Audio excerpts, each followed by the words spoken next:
حضرت عیسیٰ علیہ السلام کا معجزہ۔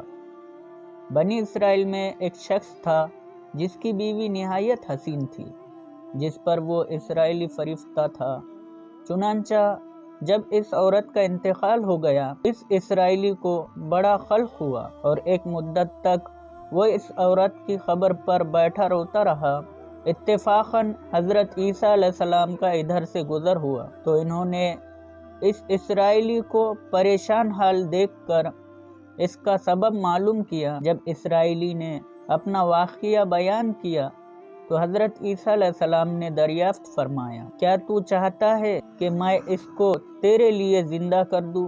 اس نے عرض کیا کہ ہاں حضور، یہی میں چاہتا ہوں۔ چنانچہ جب حضرت عیسیٰ علیہ السلام نے اس قبر کے مردے کو آواز دی، قبر سے ایک حبشی غلام جس کے ناک کے نتنوں، آنکھوں اور جسم کے دوسرے سوراخوں سے آگ کے لپیٹے اٹھ رہے تھے۔ حضرت عیسیٰ علیہ السلام کو دیکھتے ہی غلام نے کلمہ پڑھا کہ لا الہ الا اللہ عیسیٰ روح اللہ۔ اسرائیلی نے یہ دیکھ کر عرض کیا، حضور مجھ سے غلطی ہو گئی، میری بیوی کی خبر تو دوسری ہے۔ یہ سن کر حضرت عیسیٰ علیہ السلام نے حبشی کو حکم دیا کہ تم اپنی قبر میں واپس ہو جاؤ۔ چنانچہ وہ مردہ ہو کر گر گیا اور اس کی قبر کو مٹی سے چھپا دیا گیا۔ پھر حضرت عیسیٰ علیہ السلام نے دوسری قبر کی جانب توجہ فرمائی اور حکم دیا کہ اے صاحب قبر، اللہ کے حکم سے زندہ ہو جا۔ چنانچہ قبر پھٹی اور اس سے ایک عورت سر سے گرد جھاڑتی ہوئی باہر آ گئی، جس کو دیکھ کر اسرائیلی بولا کہ یا روح اللہ، میری بیوی یہی ہے۔ حضرت عیسیٰ علیہ السلام کے حکم سے وہ اسرائیلی اپنی بیوی کو ہمراہ لے کر واپس ہونے لگا، مگر عرصے سے جاگا ہوا تھا، اس لیے اس پر نیند کا غلبہ ہو گیا اور اس نے بیوی سے کہا کہ تیری قبر پر گریہ وزاری اور بیداری نے مجھے ہلاک کر دیا ہے، اس لیے میں چاہتا ہوں کہ کچھ دیر آرام کر لوں۔ بیوی کہنے لگی کہ ہاں، آپ آرام کر لیجئے۔ چنانچہ وہ اسرائیلی بیوی کے زانوں پر سر رکھ کر سو گیا۔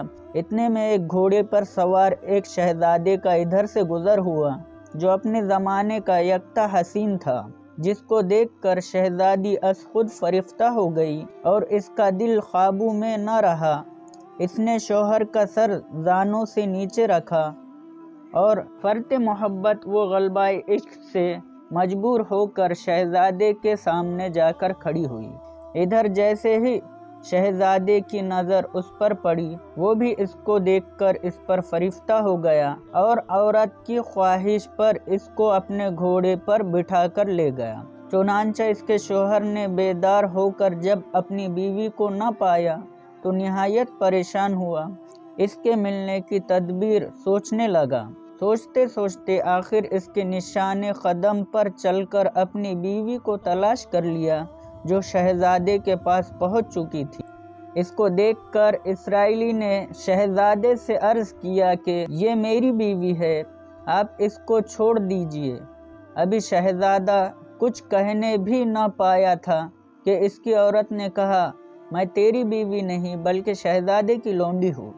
یہ سن کر شہزادہ اسرائیلی سے کہنے لگا، کیا مجھ سے میری لونڈی کو لینا چاہتا ہے؟ اس نے کہا، خدا کی قسم یہ میری بیوی ہے، جس کو میرے سردار حضرت عیسیٰ علیہ السلام نے مرنے کے بعد میرے لیے زندہ کیا ہے۔ ابھی یہ گفتگو ہو رہی تھی کہ اتفاقاً حضرت عیسیٰ علیہ السلام بھی وہاں تشریف لے آئے، جن کو دیکھ کر اسرائیلی کہنے لگا، یا روح اللہ، کیا یہ میری وہ بیوی نہیں ہے جس کو آپ نے میرے لیے زندہ کیا ہے؟ حضرت عیسیٰ علیہ السلام نے فرمایا کہ ہاں، یہ وہی ہے۔ یہ سن کر عورت کہنے لگی کہ یا روح اللہ، یہ شخص جھوٹا ہے، میں تو اس شہزادے کی لونڈی ہوں۔ حضرت عیسیٰ علیہ السلام نے فرمایا، کیا تو وہ عورت نہیں جس کو میں نے اللہ تعالیٰ کے حکم سے زندہ کیا ہے؟ عورت نے کہا، یا روح اللہ، بخدا میں وہ نہیں ہوں۔ اس کے بعد حضرت عیسیٰ علیہ السلام نے فرمایا، جو جان خدا کے حکم سے میں نے تجھے دی ہے، اس کو واپس کر دے۔ یہ سنتے ہی وہ عورت پھر مردہ ہو کر گر پڑی اور حضرت عیسیٰ علیہ السلام فرمانے لگے، جو شخص ایسے آدمی کو دیکھنا چاہے جو کافر مرا تھا اور زندہ ہو کر ایمان لایا تو وہ اس حبشی غلام کو دیکھ لے جو پھر ایمان کی حالت میں مرا ہے۔ جو کوئی ایسے شخص کو دیکھنا چاہے جو مومن مرا تھا، پھر اللہ نے اس کو زندہ کیا اور وہ کافر ہو کر حالت کفر میں مر گیا، تو وہ اس عورت کو دیکھ لے۔ اس واقعے کو دیکھ کر حضرت اسرائیلی نے قسم کھائی اب کبھی نکاح نہ کروں گا، اور میدانوں کی طرف نکل گیا جہاں اللہ تعالیٰ کی عبادت میں مصروف رہ کر اسے موت آ گئی۔ اللہ تعالیٰ اس پر رحم فرمائے۔ نبی اور رسول کے اقرار اور انکار کا نتیجہ اس کی حکایت سے ظاہر ہوتا ہے اور سبق ملتا ہے کہ کامیابی اپنے نبی محمد صلی اللہ علیہ وسلم کی اطاعت و محبت سے ہی مل سکتی ہے۔ چنانچہ ہمیں بھی چاہیے کہ ہر حال میں اپنے نبی صلی اللہ علیہ وسلم کی اطاعت کو سامنے رکھے، چاہے دل مانے یا نہ مانے، لیکن نبی کریم صلی اللہ علیہ وسلم کے طریقوں کو لازمی اپنایا جائے۔ اللہ تعالیٰ اس واقعے سے سبق حاصل کر کے عمل کرنے کی توفیق عطا فرمائے۔ آمین یا رب العالمین۔